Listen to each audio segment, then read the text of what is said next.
Hello friends, welcome to my YouTube channel SRBCreation.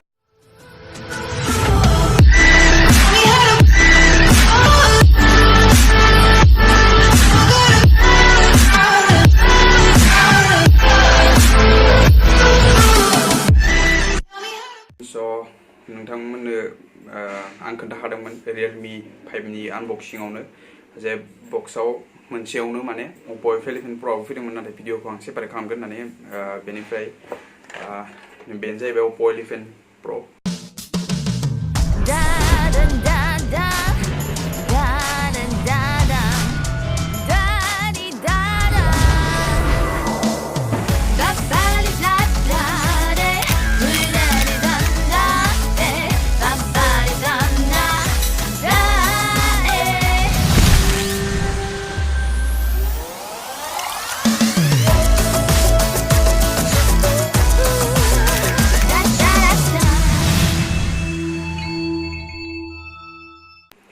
लोगोसे आं जितु अर्डार हरदों बे जाहैबाय Aurora ग्रीन ओमफ्राय 6GB 64GB ओमफ्राय नोंथांमोना 6GB 120GB बो अर्डार हरनो हागोन बेनिफ्राय बेखौ आं मोनदोंमोन 14,990 बेनिफ्राय बेनि प्राइसआ जाहैबाय दा आं चेक खालामदोंमोन एराउन्ड 20-21 बेफोरबायदि फैदों प्राइसआ चेन्ज जाबाय थायो नोंथांमोना डिसक्रिप्शनाव आं लिंकखौ होगोन चेक खालामनानै लानो हागौ ओमफ्राय इन्टारेस्ट दंबा नोंथांमोना बाय खालामनो हागौ बायनो हागौ बेनिफ्राय आं बेनि बेटारि टेस्ट फक चार्जिं दं बेवहाय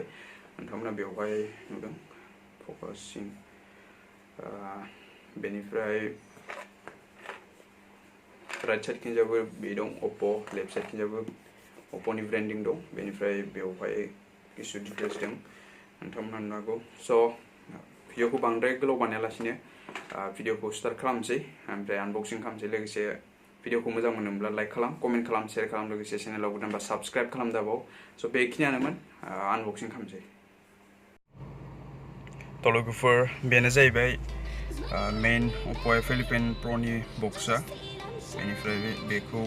फार्स्ट प्लास्टिकखौ हाग्रोना लानोसै बेयाव लिरनाय दं folk charging 14 megapixel 16.6 centimetre hyper boost made in India बेनिफ्राय आंनिया जाहैबाय 6GB 64GB ROM भेरिएन्ट बेनिफ्राय बेवहाय राइट साइडआव दं Oppoनि ब्रेन्डिं बेनिफ्राय लेफ्ट साइडआव दं Oppoनि ब्रेन्डिं बेयाव जाहैबाय बेयो f11 Pro बेनिफ्राय बेखौ बोखारग्रोना लानोसै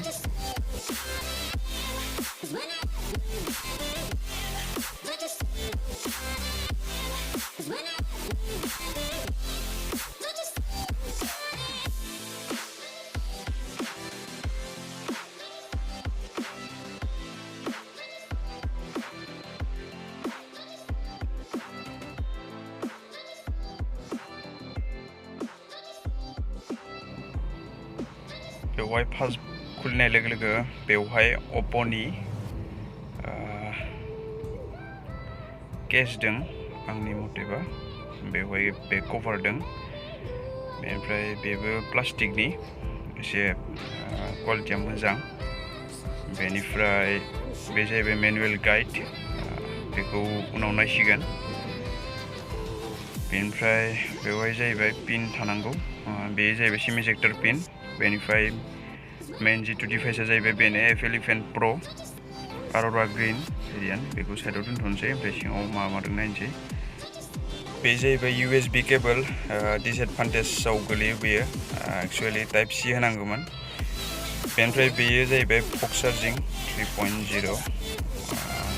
बेखौ साइडआव दोनथ'बाय बेनिफ्राय मेइन मोजां मानो जाहैबाय बेयो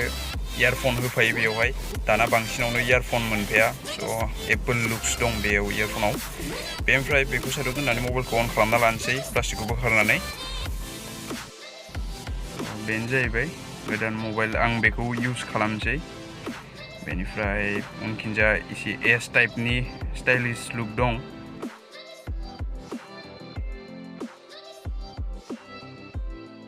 थ' लोगोफोर बेखौ अन खालामसै लोगोसे सेटआपखौ खालामनानै खिन्थिखानोसै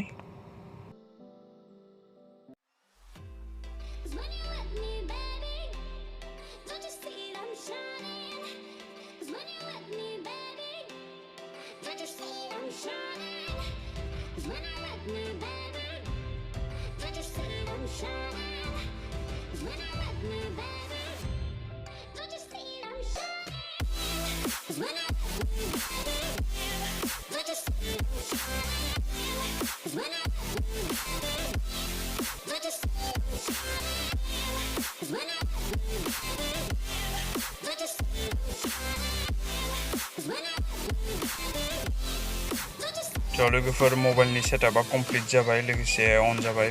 बेनो जाबाय फार्स्ट स्क्रिन माबायदि नुयो गोदानाव ओमफ्राय एसे केमेराखौ चेक खालामनानै लानि जाहैबाय डिभाइस ओके मेनलि फिचार्सआ बेवहाय दाम लानायनि कारनानो जादों आंनिबा पपआप केमेरा बेनो जाहैबाय पपआप केमेरा स' सिनेमेटिक लुकआव होनसै नोंथांमोना नायनानै ला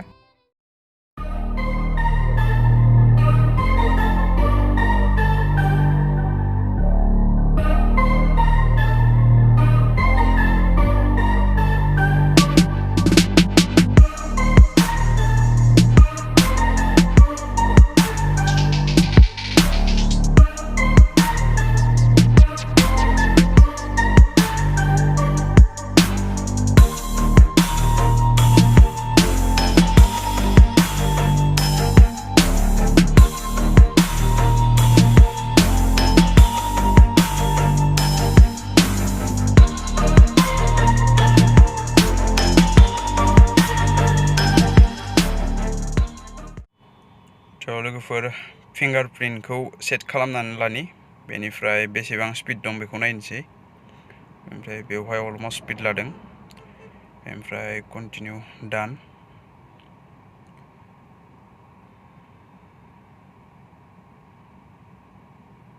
बेवहाय कमप्लिट जाबाय बेनिफ्राय फेस आनलकखौबो होनोसै जोङो ओमफ्राय आं होदों 3 2 1 4 5 6 ओमफ्राय फेस आनलकखौ नायनोसै बेसेबां स्पिड जायो ओमफ्राय फेस आनलक कन्टिनिउ खालामबाय बेनिफ्राय नायनोसै बेसेबां स्पिड दं थ' नोंथांमोना नुवागौ नै फेस आनलकआबो गोबां स्पिड रेसपन्स होदों बेनिफ्राय फिंगारप्रिन्टखौ नोंथांमोना नायनानै ला नै बेखौ आं नै सेरदों अन जादों स' फिंगारप्रिन्टनिफ्राय मोजां रेसपन्स मोनदों आङो स' लोगोफोर दिनैनि भिडिअ बेखिनियावनोमोन भिडिअखौ मोजां मोनदोंब्ला लाइक खालाम कमेन्ट खालाम शेयार खालाम लोगोसे चेनेलाव गोदानबा साबस्क्राइब खालाम दाबाव बेनि बेटार टेस्टखौ आं भिडिअ खालामगोन बेनिफ्राय थाबैनो आपल'ड होगोन स' गाइस थेंक्स फर